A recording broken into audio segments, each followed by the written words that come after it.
Estamos ao vivo. Olha ela aí. Pode ser a irmã Eliane, missionária Eliane, missionária Lidiane. Bom dia. Olha a Valdineia Portilha aí. Quanto tempo. Paz do Senhor a todos. Esperar os irmãos entrarem para a gente dar início aqui ao Evangelho de Marcos. Hoje é o segundo capítulo. Paz do Senhor, missionária Valdineia. Tudo bem por aí? Irmãos, enquanto os irmãos vão entrando, irmã Andréia, Pai do Senhor, ajuda aí a divulgar. Deus colocou no meu coração para a gente estar meditando na palavra de uma forma mais aprofundada, né? E o Senhor tem me cobrado bastante. Ontem eu expliquei um pouquinho o que é o método 633, mas eu vou ir falando para vocês no decorrer das lives. Começamos ontem no primeiro capítulo do Evangelho de Marcos. Irmã Águeda, Pai do Senhor, saudade de vocês, hein? Puxa vida, essa semana, quinta-feira, em nome de Jesus, nós estamos aí. Irmão Geraldo, Deus abençoa.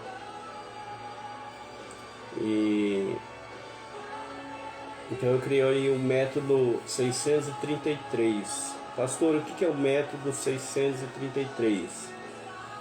Ele é baseado aí no livro de Mateus 6:33. Buscai primeiro o reino dos céus e a sua justiça, e as demais coisas vos serão acrescentadas. Então, baseado nesse texto, nós vamos aprofundar a respeito do reino de Deus. Eu não sei até que ponto você já aprendeu, você já se aprofundou nisso, mas o reino de Deus, ele é poder, ele é graça e ele é misericórdia para as nossas vidas. Enquanto muitos buscam as coisas dessa vida, a gente tem que buscar o reino, porque buscando, tendo acesso no reino, a gente vai ter acesso em muitas outras coisas. Só que a gente não faz isso. A gente busca primeiro as coisas da terra, aí depois a gente quer justiça, depois a gente vai pensar em acessar o reino. Ontem, o primeiro capítulo de Marcos foi muito forte. Quem estava na live ontem, e eu tenho certeza que hoje não vai ser diferente, amém? Deixa eu só pôr aqui um louvor.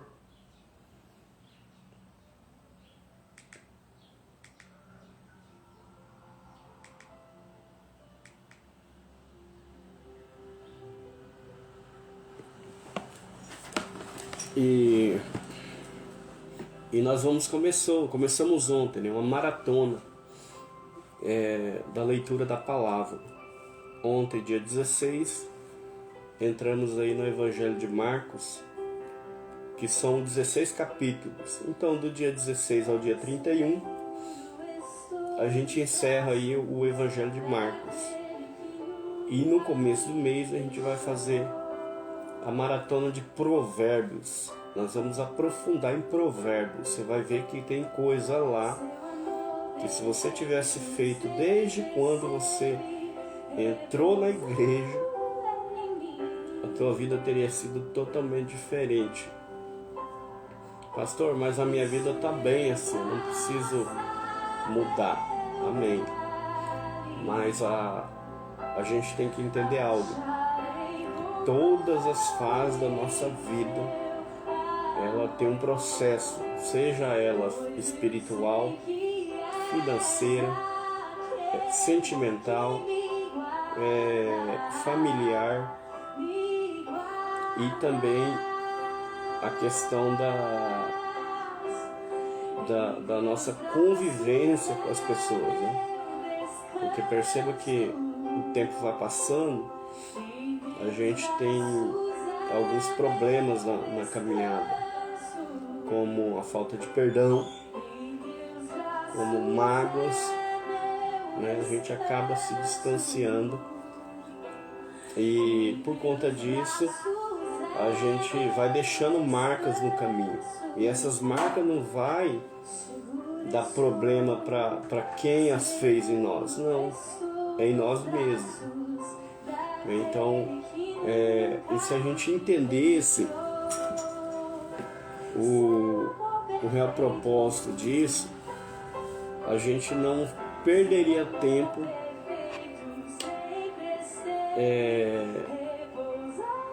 a gente não ficaria remoendo as coisas que fizeram conosco. Por quê? Porque às vezes a gente passa por coisas do caminho e pessoas fizeram conosco, às vezes levou aí 5, 10 minutos para nos ferir, para nos machucar, e a gente leva isso a vida inteira. Às vezes a pessoa já está vivendo a vida dela e a gente remoendo isso, né? Aí a gente começa a olhar para a prosperidade do ímpio. O ímpio começa a prosperar, ter saúde, né? E está tudo correndo bem na vida dele. O que acontece? A gente entra em estágio depressivo. Por quê? Eu estou fazendo certo na igreja, eu estou tão a bênção, olha lá, quem fez mal comigo, quem aprontou, está vivendo, está construindo, tá se dando bem, e eu não. Só que ele continuou a vida dele. Porque a prosperidade ela não está só para o justo, só para quem é crente. Não, a prosperidade ela tá para quem corre atrás.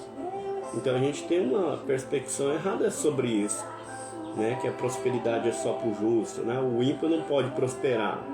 O ímpio é que prospera, porque ele acha o caminho e ele prospera. Então no livro de Provérbios vai nos ensinar muita coisa. E ali existe princípios que se a gente não seguir, nós não vamos ser abençoados.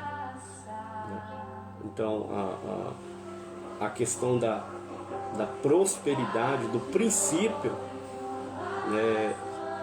muita gente quebra. E quando quebra um princípio, acabou. Não tem como prosperar. Não adianta eu quebrar o princípio e querer que Deus me abençoe. Deus nunca trabalha com quebra de princípio, sempre com princípio. Então nós vamos aprender muito isso. Amém? E hoje nós vamos aí para o capítulo 2 de Marcos. Já abre aí sua Bíblia. Pega aí Bíblia, papel e caneta. E nós vamos extrair alguma coisa daqui. Ontem foi muito forte. Acho que a irmã Andréia estava na live. Quem mais estava? O irmão Geraldo, né? Tinha outras pessoas também. E foi muito forte que Deus revelou através da palavra. Amém? Então faz aí igual a irmã Águeda, no Valdinéia. Convide alguém, compartilha. Isso aqui vai ser bênção para a tua vida. Quando Deus me impulsionou para fazer isso, era justamente para mim também. Às vezes a gente tem que ter prioridades na vida. E muitas vezes na correria a gente acaba perdendo prioridades, né? E isso aqui, ó, existe mais de 8.000 promessas. Sabe o que é isso? 8.000 promessas. E não é promessa do homem para a mulher, do pai para o filho, da mãe para a filha, do patrão para o empregado, do amigo para o amigo, não. É uma promessa de Deus para a tua vida. São mais de 8.000 promessas. E eu vou dizer para você, nessa maratona nossa, nós vamos analisar cada uma delas.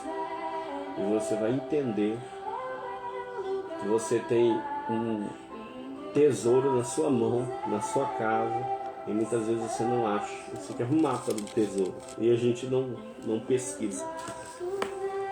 Amém? E Deus abençoe. Glória a Deus, quem está entrando aí. Pastora Carol, oh glória. Também nossa irmã Lourdes Chaves, Deus abençoe.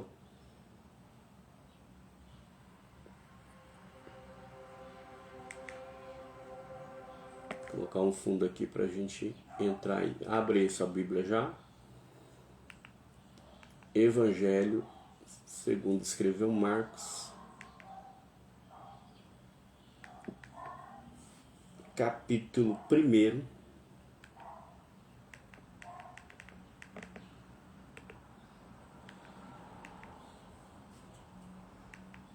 E alguns dias depois, entrou outra vez em Cafarnaum, e soube-se que ele estava em casa. Logo se ajuntaram tantos que nem ainda nos lugares junto à porta cabiam, e anunciava-lhes a palavra. E vieram ter com ele conduzindo um paralítico trazido por 4 homens. Aqui já começa a ser forte o mistério aqui. Deixa eu só pôr um fundo musical aqui.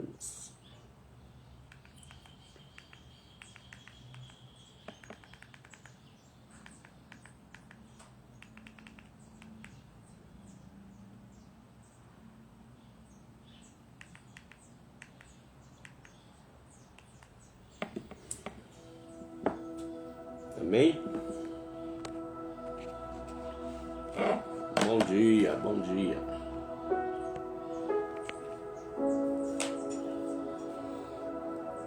Vou ler de novo. Alguns dias depois entrou outra vez em Cafarnaum e soube-se que estava em casa. E logo se ajuntaram tantos que nem ainda nos lugares junto à porta cabiam. E anunciava-lhe a palavra. E vieram ter com ele conduzido o paralítico trazido por 4. Não podendo aproximar-se dele por causa da multidão, descobriram o telhado onde estava, e fazendo um buraco, baixaram o leito em que jazia o paralítico. Jesus, vendo a fé deles, disse-lhe ao paralítico: Filho, perdoados estão os teus pecados. Vou dar uma pausa aqui.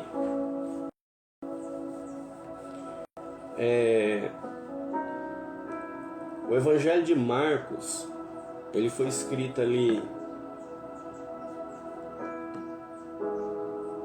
para uma classe de pessoas. Eu disse isso ontem.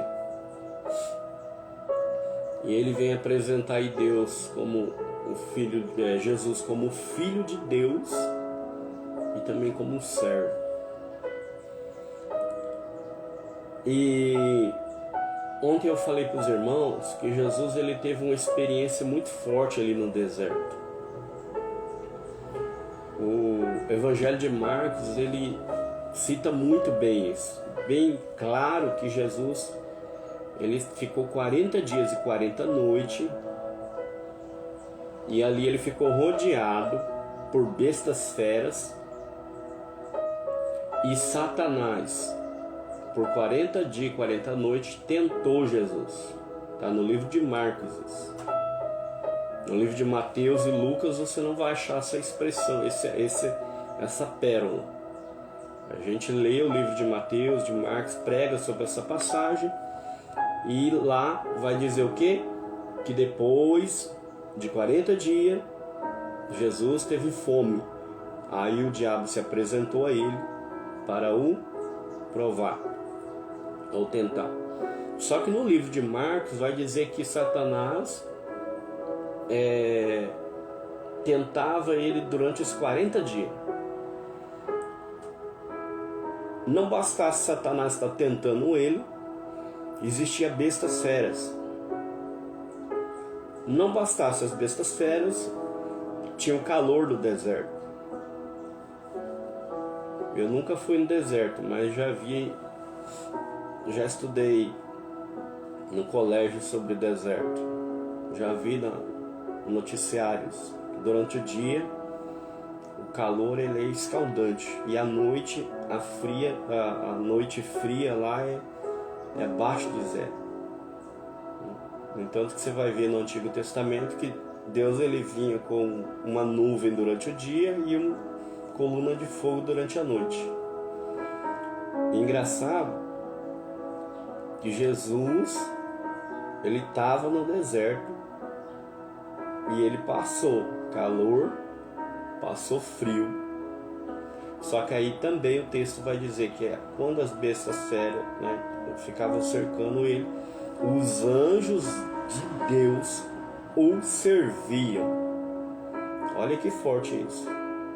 Ou seja, Satanás estava tentando, ele estava rodeado de bestas feras, ele passou frio, ele passou calor, só que os anjos estavam servindo ele.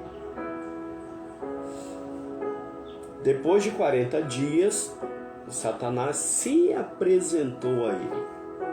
Durante os 40 dias, ele só tentava. Ficava ali tentando. Mas, depois de 40 dias, o texto vai dizer que Jesus teve fome. Aí ele se apresentou. E você conhece a história. Ele debate com Jesus na palavra. Escuta isso. Jesus, Filho de Deus, está no monte orando incessantemente. Tem os anjos o servindo. Ele é amigo íntimo do Pai. Ainda assim, Satanás foi tentar Jesus com a palavra. Com a palavra. Agora imagina nós, que nem ora direito, muito menos medita direito, ainda não tem fé que os anjos do Senhor estão para nos servir, nós vamos cair na cilada. Porque ele usou a palavra para ganhar Jesus. E eu disse ontem que Satanás tem usado a palavra para ganhar muitos. Tem pregadores aí que, pela falta de oportunidade, usa a palavra para ganhar dinheiro. Faz da palavra o seu, o seu recurso para ganhar dinheiro. Usa a palavra para enganar. Eu não vou nem citar aqui. Eu poderia citar 1000 exemplos aqui de seitas que o povo usa para enganar, para ganhar dinheiro e tá levando um monte de alma para o inferno.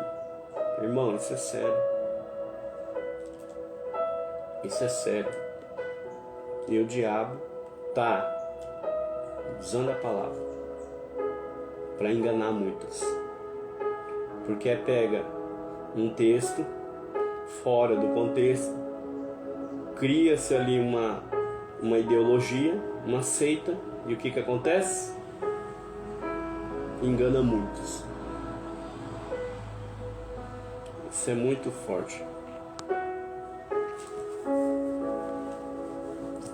Aqui Jesus ele já está conhecido. A fama já percorreu pelos milagres que ele já fez. No primeiro capítulo nós vemos que Jesus ele entra na sinagoga dos escribas, lá na igreja deles, e tem um homem com espírito imundo cultuando com eles. Olha só. Entra, sai, o espírito imundo está lá cultuando com o povo. Quando Jesus chega, o espírito imundo diz o quê? O Senhor já veio atormentar-nos aqui? Ou seja, nosso lugar, nós está quietinho aqui, nós está comandando, já veio atormentar nós aqui.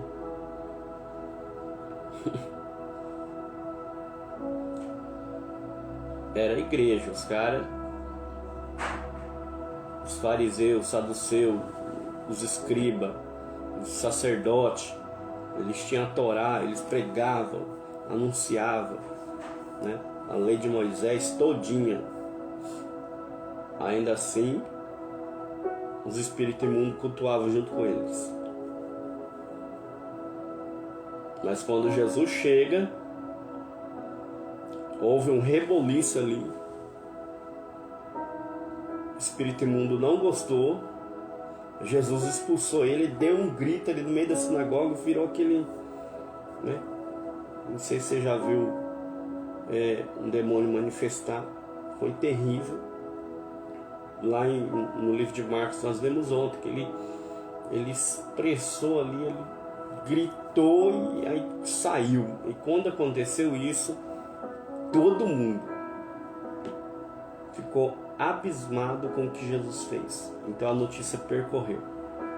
E quando ele sai dali e vai para a casa da sogra de Pedro, cura ela, em seguida toda a cidade, está lá no texto, lemos ontem, toda a cidade foi lá na porta para ver Jesus. Levaram os paralíticos, os enfermos e os endemoniados. Então foi um processo de libertação muito grande ali. E essa notícia explodiu o ministério de Jesus. E aqui no capítulo 2, né, a gente encerrou lá dizendo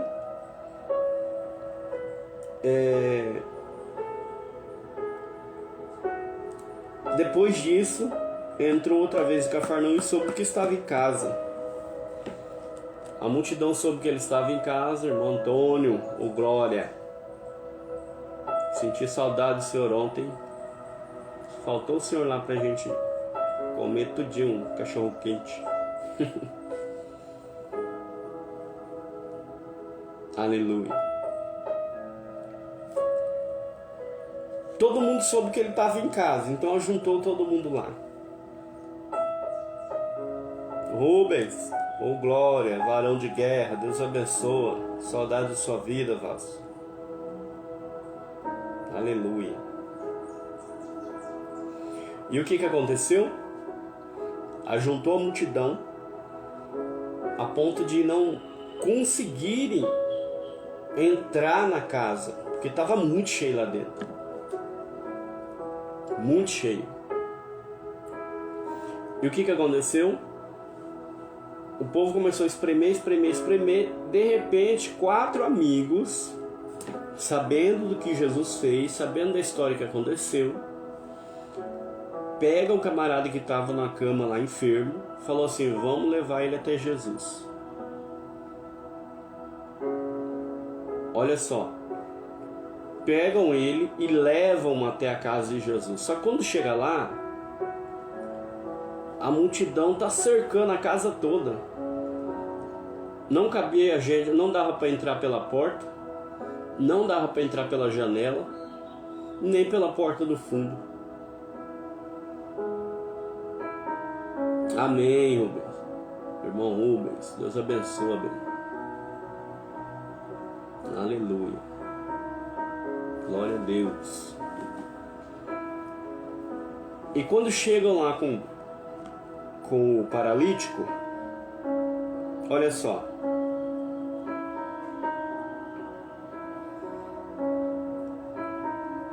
Eles não conseguiam entrar pela porta da frente, não conseguiam entrar pela janela, nem pela porta do fundo, porque toda a casa estava cercada e lá dentro estava lotado. E Jesus curando, e Jesus apresentando, né, o reino de Deus para aquelas pessoas. O que aconteceu? Esses homens falaram: nós temos que colocar você lá. Irmãos, olha aqui para mim. Isso aqui vai doer. Eu e você, a gente fala que é cristão, só que nós somos egoístas. Sabe por que nós somos egoístas? Porque o que é o reino de Deus se não é amar o próximo? Primeiro grande mandamento, amar a Deus sobre todas as coisas. O segundo, amar o próximo. O reino de Deus se constitui em amar a Deus e amar o próximo. Quando eu amo a Deus e eu amo o próximo, eu me importo com o próximo. Eu me importo com as pessoas. Leva isso para a tua vida. As pessoas estão se importando mais com si mesmo, não está nem aí para o próximo, a iniquidade tem aumentado, o amor tem esfriado e cada um está buscando seu próprio interesse. Sabe o que é isso? Quando o reino de Deus ele vem até nós, a Bíblia fala, ó, venha a nós o teu reino. Sabe o que é isso? Venha a nós o teu reino. Seja feita a tua vontade. Então, quando o reino de Deus ele vem até nós, como que o reino de Deus vem até nós? Quando eu busco ele. Pastor, como que eu busco o reino? Método 633. Guarda isso no seu coração. Mateus 6,33. Buscai primeiro. O que é buscar? É como se eu fosse na padaria buscar pão. É como se eu fosse no colégio buscar o filho. É como se eu fosse no médico buscar ajuda. Eu tenho que ir buscar o reino. E na onde que eu vou buscar o reino? Aqui, ó. É aqui. E quando eu vou buscar o reino de Deus, ele vem até nós. Vindo até nós, eu tenho acesso ao reino. E o reino sempre vai dizer: se importa com o próximo. Se importa com o próximo. Ama o próximo. O reino de Deus foi até além. Falou assim, agora não é mais o próximo. Amar quem te ama é muito fácil. Então vamos fazer o seguinte, olha Jesus. Amar quem te ama é fácil. Ama seus inimigos. Ame seus inimigos e ore por eles. Por quê? Porque até os seus inimigos, ele é uma alma. E uma alma para Deus é muito valiosa. Então o que adianta eu amar quem me ama, que eu vejo? Aí meu inimigo, eu quero que Deus leve a alma dele. O diabo leve a alma dele. Esses homens aqui estão ensinando. Eles não tinham preocupação. Os caras eram sadios. O que eles tinham que pegar um paralítico no leito e levar lá? Ter todo o sacrifício de apresentar o paralítico para Jesus. Para quê? A troco do quê? Mas quando Jesus vem e a notícia vai espalha, a primeira coisa que eles fazem, falou, nós temos que curar nosso amigo. Nós temos que ajudar nosso amigo. Vamos levar lá para esse Jesus, eu sei que ele vai curar. Amar o próximo. Amar o próximo. Será que em 2023 você tem se importado com alguém?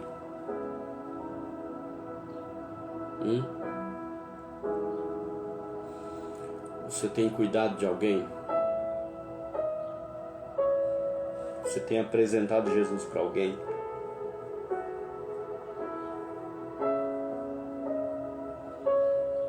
Vou dizer para você, você vai viver uma vida inteira correndo atrás de coisas dessa vida,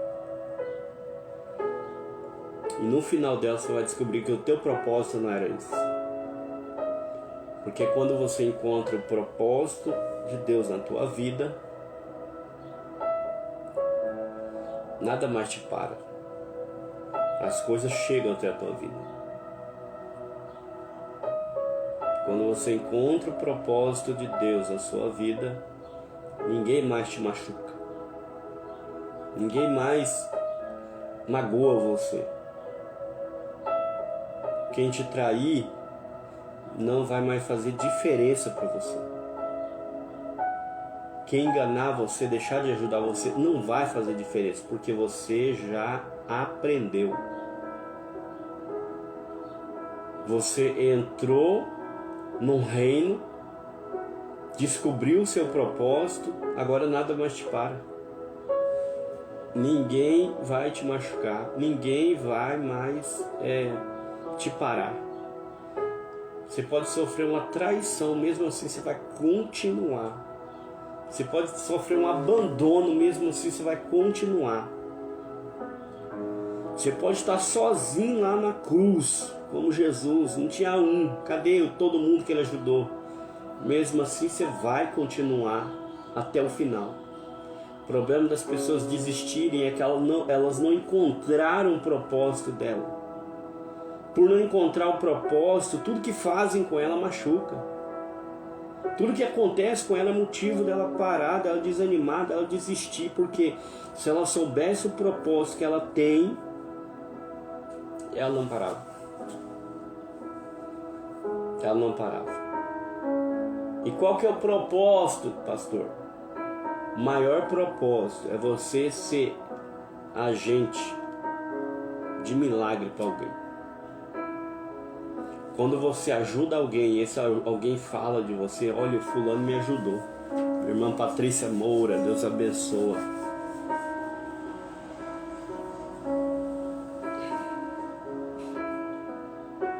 Quando você é agente de milagre para a vida de alguém, alguém dá testemunho de você, poxa, a irmã Patrícia foi uma bênção na minha vida. Por causa dela, hoje eu estou bem. Meu casamento está bem, minha família está bem.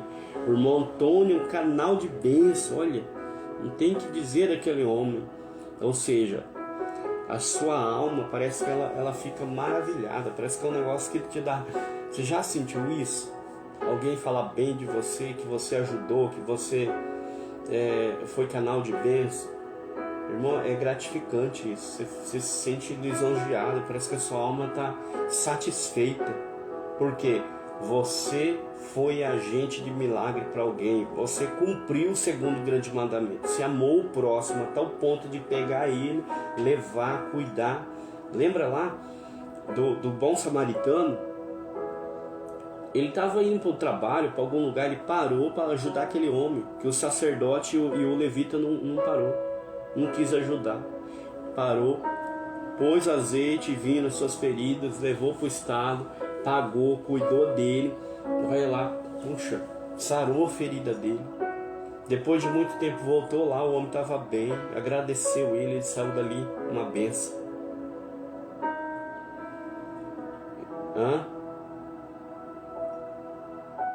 Escuta isso. Você pode conquistar todo o bem material que você puder.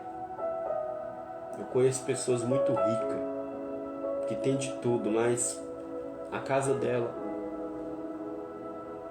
os filhos são depressivos. Eu já vi filhos de rico tirarem a vida. Já vi não, já ouvi, né? Filhos de rico tirarem a vida. Não tem de tudo? Por quê? Porque vive em função daquela coisa ali. Só que quando a gente entende, irmão, quando a gente entende que fazer o bem para alguém, isso aí é um remédio para a tua alma. Você usar o talento. Pastor, mas não tem talento nenhum. Meu Deus do céu, pastor, não precisa. Seja agente de milagre para alguém. Esses homens aqui, ó, pegaram o paralítico e levaram até Jesus. A multidão estava apertando, não cabia nem na janela, nem na porta do fundo. O que eles fizeram? Vamos subir no telhado. Tiraram o telhado. Olha o trabalho que eles tiveram. Tiraram o telhado e desceram o homem até lá. Aí você vai perceber que esses homens não aparecem mais na história. Agora é Jesus e o paralítico. Sumiu os homens da história. O texto não enfatiza, nem Mateus, nem Marcos, nem Lucas, nem João, não enfatiza quem eram esses homens, o que eles faziam, por que eles fez aquilo, não. Só fala que eles pegaram o paralítico, abriram o telhado, tiveram todo o trabalho de descer o paralítico lá. Por quê? Quem que era esse homem? Quem que era esse paralítico para 4 homens ter todo esse trabalho para que descesse ali? Só que quando ele encontra com Jesus, Jesus falou assim: vai, os teus pecados estão perdoados. Jesus não perguntou se ele traiu a esposa, Jesus não perguntou se ele foi lá para cachaça, se ele foi para o baile, Jesus não perguntou, né, se ele matou alguém. Não, Jesus falou assim: eu não quero nem saber, teu pecado está perdoado, levanta e vai, não peques mais. Irmão, a gente tem mania de ser juiz de causas espirituais. A pessoa está passando problema, a gente vê de ajudar, a gente vai lá assim: deve estar pecando, deve estar fazendo alguma coisa, não firma porque... Não, para com isso, vamos parar com isso, vamos ser agente, a pessoa está com problema, vamos lá, pegar na mão, ajudar, estou aqui por ti, porque amanhã ou depois, se a pessoa morre, acabou. Eu não sei se a minha irmã está na live ainda.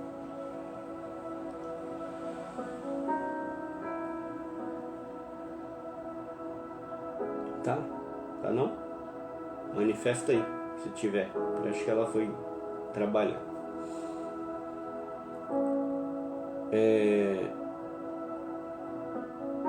A gente tem mania de ser juiz de causas espirituais. Vamos parar com isso. Vamos ser agente de milagre. Quando você ajudar uma pessoa, depois ajuda a outra, nunca mais esse negócio para. Você vai querer ajudar todo mundo. A hora que você vê, você está cumprindo o teu propósito e as coisas estão chegando na tua vida gradativamente. Aquilo que era para a tua vida escassez acaba sendo bênção. Começa a abundar na sua vida. Por quê? Quando eu busco primeiro o reino é pessoas, é amar pessoas, é cuidar de pessoas, é ser governo de alguém. Uma mãe, ela é governo do filho. Um pai, ela é governo do filho. Ou seja, se a gente não é capaz de cuidar nem dos nossos, como que a gente vai cuidar de alguém? Isso é bem... No decorrer dessa maratona nossa da palavra, irmão, vocês vão entender mais profundo do que eu estou dizendo. É muito forte isso aqui. Se você entender que buscar o reino não é você só estar na igreja ouvindo a palavra, ouvindo louvor, adorando, aí você volta para casa, os problemas tá lá, as dificuldades tá lá. Por quê? Aí vem já a escassez, aí vem os problemas com o marido, com a esposa, com o filho, com o patrão, com a vida e o governo. Todo mundo busca desculpa para tudo. Quando você entender que se você fizer o simples, que é ajudar pessoas, cuidar de pessoas, resgatar a alma dela, você sabe o que você está resgatando? Toda a riqueza do mundo que você tem buscado está dentro de uma alma. Ainda assim, se juntasse todo o tesouro do mundo, não valeria o valor de uma alma. Agora imagina você ganhar uma alma, você ganhar 2 almas, 3 almas, 4 almas. Olha a riqueza disso.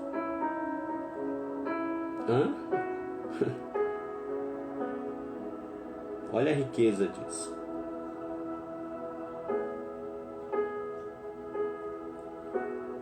Ele já me deu uma revelação forte aqui, mas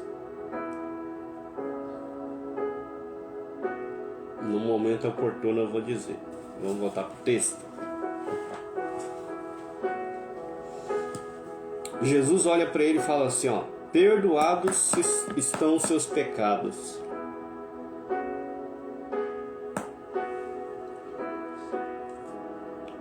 Sabe o que eu aprendo aqui? Quando a gente tem acesso ao reino de Deus, muita enfermidade. Existe dois tipos de enfermidade: a enfermidade adâmica e a enfermidade espíritos de enfermidade. As doenças adâmicas, elas são doenças do corpo, natural, que é: você comer muito doce, você vai ter diabetes, dores de cabeça, rinite, doenças naturais.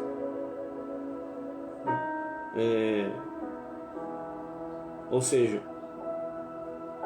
são doenças que no decorrer da vida você não se alimenta direito, você ingere bebida alcoólica, cigarro, né, droga, tudo, então acaba o corpo padecendo por esse tipo de doença. É a doença adâmica que fala que quando Adão pecou, né, o pecado entrou no mundo e junto com ele a morte. Então, ou seja, essas doenças naturais causam problemas no corpo. Só que existem as doenças de níveis espirituais, que são espíritos de enfermidade. Vou dizer uns: depressão, profunda, ansiedade, o câncer, né, a lepra, outros tipos de doença que não atinge o corpo, atinge a alma, entende? O que é o câncer se não uma doença da alma? Como que aparece no corpo pedaços de carne, né, que são chamados nódulos? O câncer vai crescendo, vai tomando o corpo, né, pedaços. Isso é o que? Vem da onde isso? Da alma. Tem um estudo aprofundado disso, depois, se os irmãos quiserem, eu posso estar falando aí. E perceba que Jesus, para alguns ele vai impor a mão, orar e vai ser curado. Para outros ele vai falar. Para outros ele vai dizer: vai, teu pecado, perdoado está o teu pecado, vai, não peques mais. Ou seja, são doenças de níveis espirituais. Por conta do pecado, ele surgiu a enfermidade, e por conta do pecado, a pessoa ela vive aquilo ali. Então Jesus, quando ele fala: perdoados estão os teus pecados, dentro da casa, sabe quem estava? Alguns escribas. Verso 6, vamos rapidinho aqui. Estava ali assentado alguns dos escribas e arrazoavam em seus corações, dizendo: por que esse diz blasfêmia? Quem pode perdoar pecados senão Deus? Jesus, conhecendo logo seu espírito, que assim arrazoavam entre si, disse: por que arrazoais sobre essas coisas em vossos corações? Qual é mais fácil, dizer ao paralítico: estão perdoados seus pecados, ou dizer: levanta, toma teu leito e anda? Ora, para que saibas que o Filho do Homem tem na terra o poder de perdoar pecados, disse o paralítico. A ti te digo: levanta-te, toma o teu leito e vai para a tua casa. E levantou, tomando logo o leito, saiu da presença de todos, de sorte que todos se admiravam e glorificavam a Deus, dizendo: nunca vimos tal coisa. Quem estava lá dentro da casa? Os crentes, os atribulados. os escribas.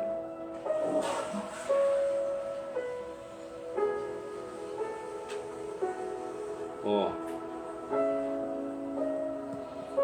pastora Rose tá na live, ó. Que honra. Irmão, os caras estavam lá, Jesus estava lá para curar algumas pessoas, para libertar, para expulsar demônio. Os homens estavam lá só para observar. Você sabia que você é rodeado por uma nuvem de testemunho? Existem pessoas a todo tempo te observando. É no seu trabalho, é no colégio, é na igreja, é na rua, é a forma com que você se porta, forma com que você se veste, forma como você fala. Todo mundo está ao nosso redor nos observando, buscando só isso aqui, ó, para meter o pau na sua vida.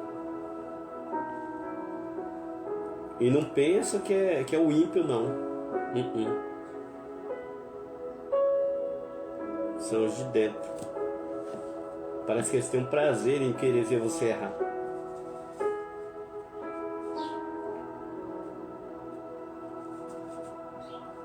Os de dentro são os piores. O ímpio também observa, mas os de dentro são os piores. Ó, os homens arrazoavam. Vamos trazer no original.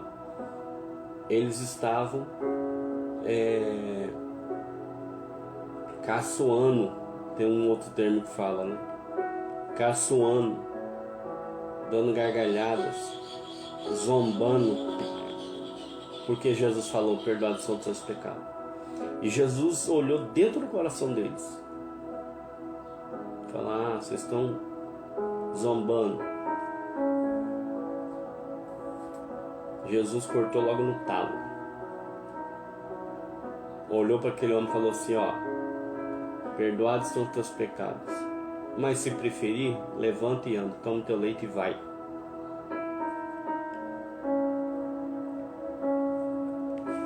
Por quê?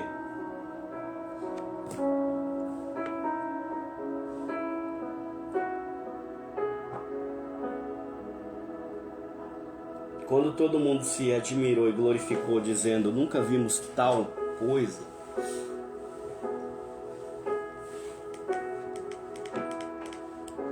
é Jesus provando mais uma vez a existência do reino e calando a boca daqueles homens.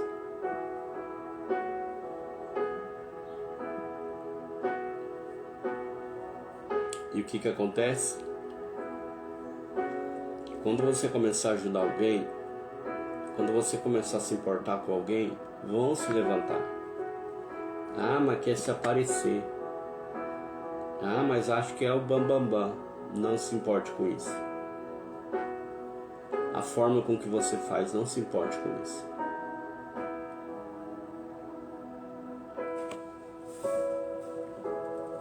Tornou-se a ir para o mar, toda a multidão ia com ele e ele os ensinava. Passando, viu Levi, o filho de Alfeu, sentado na recebedoria e disse-lhe: segue-me. Levantando, o seguiu. Aconteceu que, estando sentado à mesa da casa deste, também estavam sentados à mesa com Jesus, seus discípulos e muitos publicanos e pecadores, porque eram muitos e tinham seguido. E os escribas, os fariseus, vendo comer com os publicanos e pecadores, disseram aos seus discípulos: por que come e bebe com os publicanos e pecadores? Jesus, tendo ouvido isso, disse: ó, pega essa. Jesus, ouvindo isso, disse-lhe: os sãos não necessitam de médico. Marca isso aí. Marcos capítulo 1, verso 17. Mas sim os que estão doentes. Eu não vim chamar os justos, mas sim os pecadores ao arrependimento.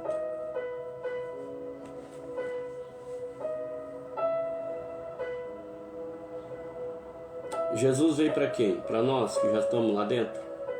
Não. Pro círculo de oração?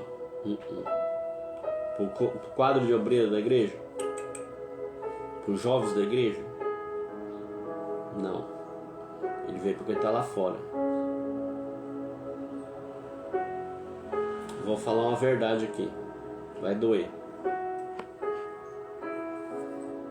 Quando nos reunimos para adorar o Senhor, Pai do Senhor, minha pastora, top, te amo. Que honra você na minha live.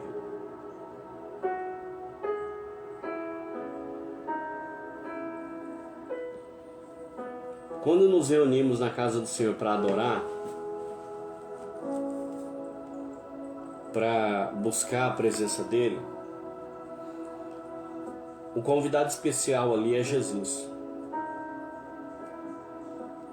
Só que ele não vai ali para os sãos. Os sãos não precisam de médico. Olha o que nós lemos aqui. Jesus, tendo ouvido isso, disse-lhe: os sãos não necessitam de médico, mas sim os que estão doentes. Eu não vim para chamar justo, mas eu vim para chamar os pecadores ao arrependimento. Ó, quando nos reunimos lá para adorar, Jesus ele se apresenta porque ele é o convidado especial. Só que quando ele chega lá e ele vê só o justo, só os sãos, ele fica muito triste com isso.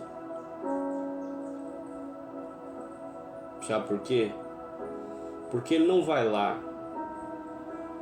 só para assistir nós cultuar ele. Ele vai lá para operar milagre.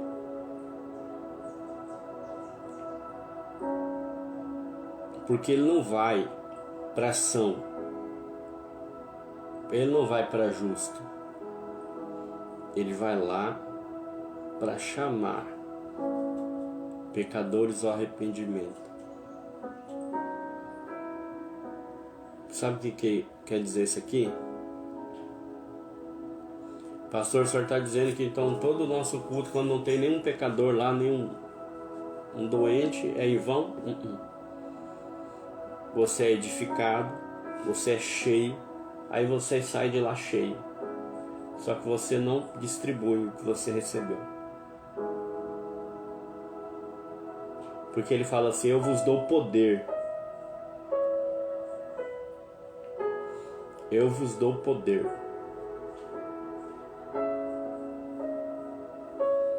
Se ele nos dá poder, o que eu tenho feito com isso?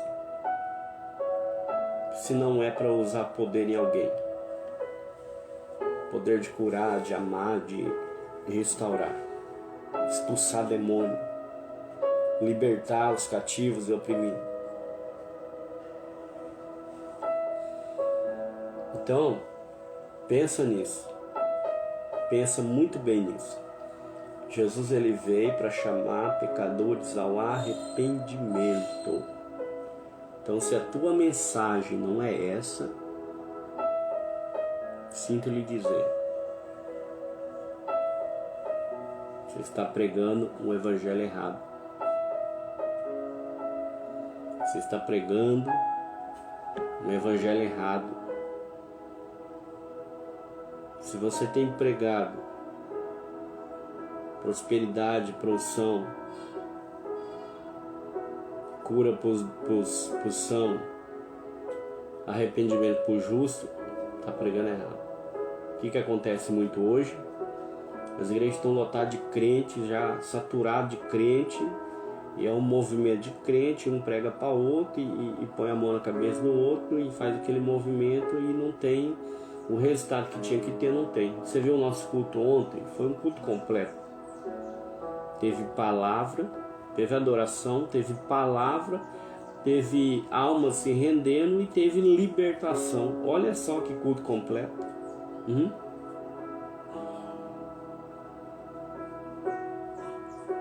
Esse é o verdadeiro culto. Quando um pecador se arrepende e quando alguém é liberto. Ali é o reino de Deus, instaurou ali e o negócio aconteceu.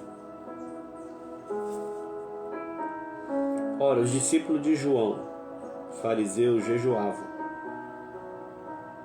Foram e disseram-lhe: por que Jesus e os discípulos de João e os profetas não jejuam? Isso é os discípulos. Foram e disseram-lhe: por que jejuam os discípulos de João e os profetas e não jejuam os teus discípulos?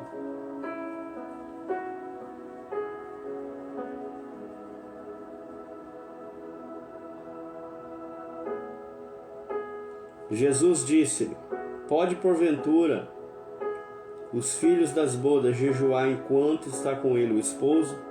Enquanto tem consigo o esposo, não podem jejuar. Mas dias virão em que lhes será tirado o esposo, então jejuarão naqueles dias.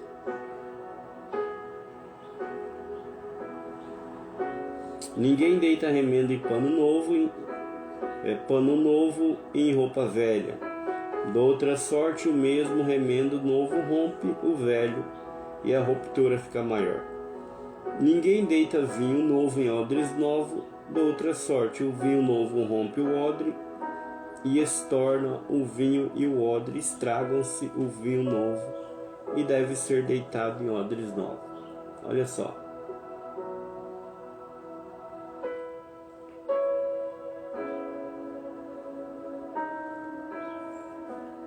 Primeira indagação aqui dos fariseus. Os discípulos de João, junto com ele, jejuam, e os discípulos de Jesus com ele não jejuam. Olha a preocupação deles. Quem estava ali era o próprio Jesus, Filho de Deus. Quem estava ali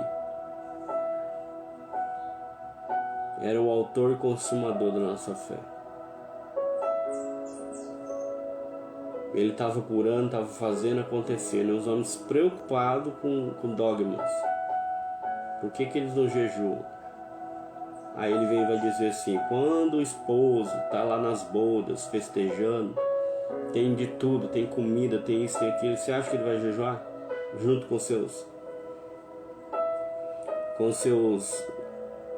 os seus amigos, convidados? A casa está cheia de alimentos, você vai jejuar? Não. Eles estão festejando, você vai jejuar? Não. É ele dizendo assim: enquanto o Filho do Homem estiver aqui, não tem necessidade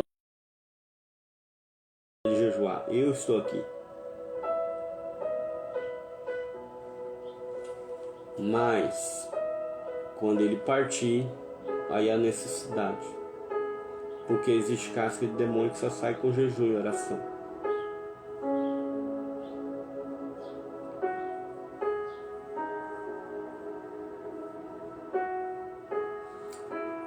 E quando ele foi, olha só, o texto vai dizer o quê? Virão dias em que será tirado o esposo, então jejuarão naqueles dias. Por quê? Porque agora ele não está em pessoa, agora ele está em espírito. Se você quer acessar ele em espírito, é em jejum e oração. É ativando a fé. E a fé, ela vem pelo ouvir ou ouvir a palavra de Deus. Quanto mais você ouve a palavra de Deus, quanto mais você medita, quanto mais você busca, quanto mais você medita e se aprofunda, mais você ativa a tua fé. Aí o inimigo, ele vai fazer de tudo para você não ouvir a palavra. Porque não ouvindo a palavra, a sua fé é abalada, e sem fé é impossível agradar a Deus. Forte, né? Vamos encerrar aqui? E aconteceu que, passando ele num sábado pela seara, seus discípulos caminhavam e começaram a colher espigas. Os fariseus disseram: vês? Por que fazem no sábado o que não é lícito? Mas ele disse: nunca lixo que fez Davi, quando estava em necessidade, teve fome, e ele os que com ele estavam? Como entrou na casa de Deus no templo de Abiatar, sumo sacerdote, comeu pães da apropriação, dos quais não era lícito comer senão o sacerdote. E dando também aos que com ele estavam, disse-lhe: o sábado foi feito por causa do homem, e não o homem por causa do sábado. Assim o Filho do Homem até do sábado é o seu irmão. O problema dos fariseus é que eles ficam presos em dogmas, ficam presos nas leis, né? Eles impunham tanta lei, só que eles esqueciam do principal. Tipo, eles queriam que todo mundo seguisse a lei. Porque não pode curar no sábado, não pode comer no sábado, não pode fazer isso, não pode fazer aquilo, porque é a lei de Moisés, a lei de Moisés, a lei de Moisés. E Jesus veio falar totalmente diferente. Ele falou: gente, pelo amor de Deus, vocês estão preocupados com dogmas religiosos. Pastor, me dá um exemplo, vou dar um exemplo. A doutrina na igreja. Porque não pode isso, não pode aquilo, não pode aquilo outro, pode aquilo outro. A pessoa, ela cai, peca, lembra? Colocava lá de 40 dias, 50, 60 dias de banco, né? Preocupado com status. Só que o importante, que é a alma da pessoa, tá nem aí. A pessoa saía da igreja, ia pro mundão, tá nem aí. Porque o importante é os dogmas. Eles estavam preocupados com seguir algo, mas não estavam preocupados com o essencial, que é a alma. Você vê que o reino de Deus, ele é cabuloso? O jovem chega lá e fala assim: o que eu posso fazer para herdar a vida eterna? Jesus falou assim: tem seguido os mandamentos? Tenho, desde a minha mocidade. Falou: beleza, verdade. Só te falta uma coisa: pega toda a tua riqueza, dê aos pobres, depois vem e me segue. O que ele fez? Virou as costas para Jesus e partiu. Porque o coração dele estava na onde? Na riqueza. Ele seguia toda a lei? Sim. Só que o coração dele estava na onde? Na riqueza. Você pode seguir toda a lei, você pode ser o melhor crente, da cabeça à planta dos pés, mas se o seu coração não tiver amor, se o teu coração não tiver acesso ao reino, não adianta. Se o teu coração não tiver teu tesouro lá no céu, não adianta, irmão.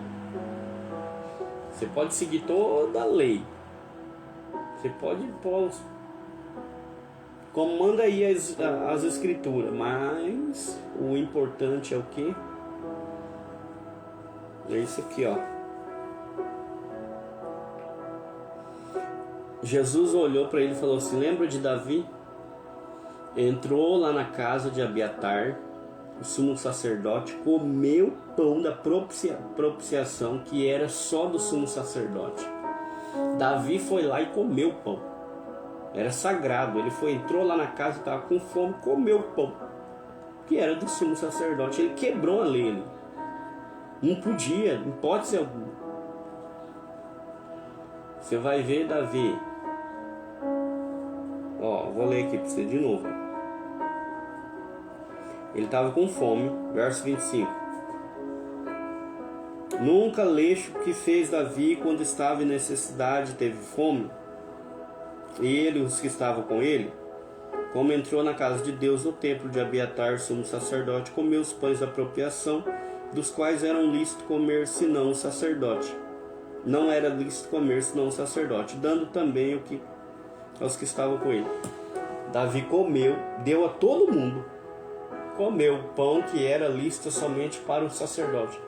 Comeu, ou seja, quebrou um mandamento. Aí ele vai dizer: disse, o sábado foi feito por causa do homem, e não o homem por causa do sábado. Deus fez o sábado para o homem, e não o homem para o sábado. Pastor, me explica. Deus fez o sábado e entregou para o homem. Deus não fez o homem e entregou para o sábado, não. Quando Jesus curou no sábado, quando ajudaram, trabalharam no sábado, né? Que nem eles estavam colhendo espiga ali, os caras estavam preocupados que não podia fazer nada no sábado, porque o sábado era do homem, que tinha que guardar o sábado e toda aquela coisa toda. Jesus falou assim: até do sábado eu sou dono.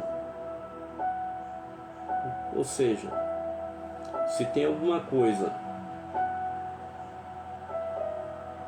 que está te impedindo de fazer, por conta de dogmas, de religião, irmão, não vou citar aqui agora, mas eu vou montar aí, eu vou nos próximos meses, mês que vem vai começar a maratona de provérbios, que fala da sabedoria, do conhecimento e de uma vida plena. Você vai entender o que eu estou dizendo. E até tem um nome para isso, é desconstruindo a religiosidade e inserindo o reino. Porque a gente, por conta da religiosidade, a gente fala tolice, a gente faz tolice. Verdade.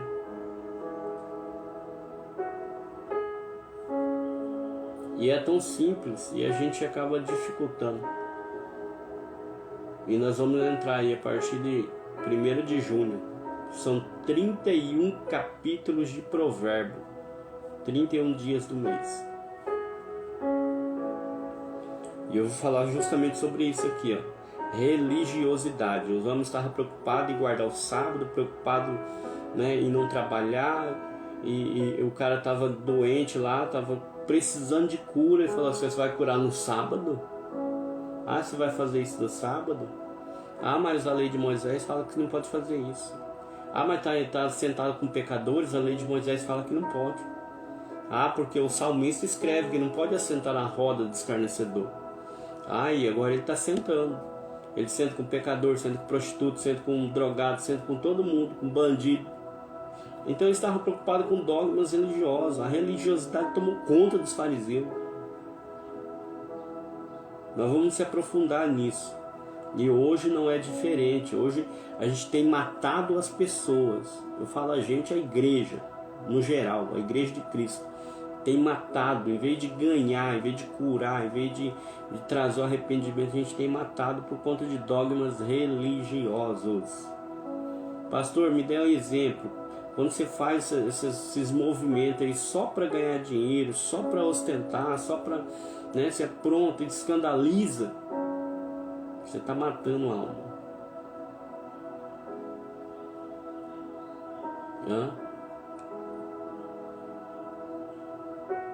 Assim o Filho do Homem até do sábado é o Senhor.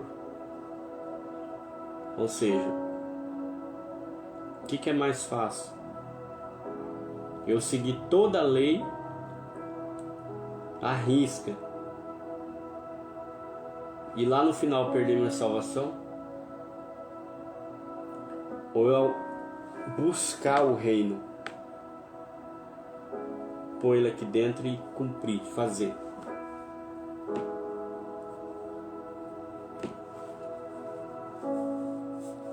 Pensa nisso.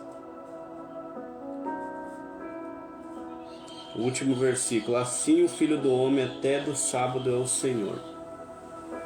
É ele dizendo. Davi pecou comendo pão da propiciação, deu para os seus amigos, estava todo mundo com fome. Imagina, acabaram com o pão que era do sacerdote. Deus castigou ele, Deus colocou ele de banco, né? Aconteceu? Não. Só que ele estava com fome, os amigos também. E ele matou a fome dos amigos. Aí entra naquela passagem: eu tive fome e não me deste de comer. Tive sede e não me deste de beber. Tive enfermo, não foste me visitar. Tive na prisão, não foste lá me ver. Passei frio, não me deste que vestir. Irmão, você vai ficar a vida inteira seguindo a lei para você e o próximo. Não, porque eu tenho que seguir a lei à risca, eu tenho que ser o santão. Mas e aí o próximo? Não, o próximo que se dane. Ele está em pecado, eu não vou me contaminar. É isso? Vamos pensar nisso. Amém? Amanhã nós vamos partir para o 3º capítulo. Só que amanhã eu vou fazer diferente. São 35 versículos. Amanhã às 6h30 eu vou explicar a história de Marcos. Pastor, Marcos era discípulo de Jesus? Não. Quem que era Marcos? Você vai saber amanhã. Em que tempo que Marcos atuou? Você vai saber amanhã. Como que Marcos escreveu a carta lá de Jesus, sendo que ele não viveu lá? Como que ele conseguiu esses relatos? Amanhã você vai saber. Então, se você tem interesse em saber disso, amanhã você vai aprender. Amém? Irmão, divulga aí essa live, vou deixar ela salva. Marca alguém nela para estar assistindo mais tarde. Convide alguém. Todos os dias, 6h30 já entramos ao vivo. E 6h33 nós começamos. Convide alguém. Eu tenho certeza que vai ser bênção para alguém. Amém? Aos pouquinhos nós vamos estar aí melhorando a divulgação. Eu sei que até o final desse mês vai ter muita gente aí conosco. Amém? Deus abençoe a tua vida. Tenha aí um dia abençoado. Uma quarta-feira abençoada. Que o Senhor venha derramar toda sorte de bênção sobre a tua casa, sobre a tua família. Seja agente de milagre para a vida de alguém, amém? Cuida de alguém, ame alguém, você vai ver que isso para a tua alma vai ser algo maravilhoso, amém? Deus abençoa, em nome de Jesus.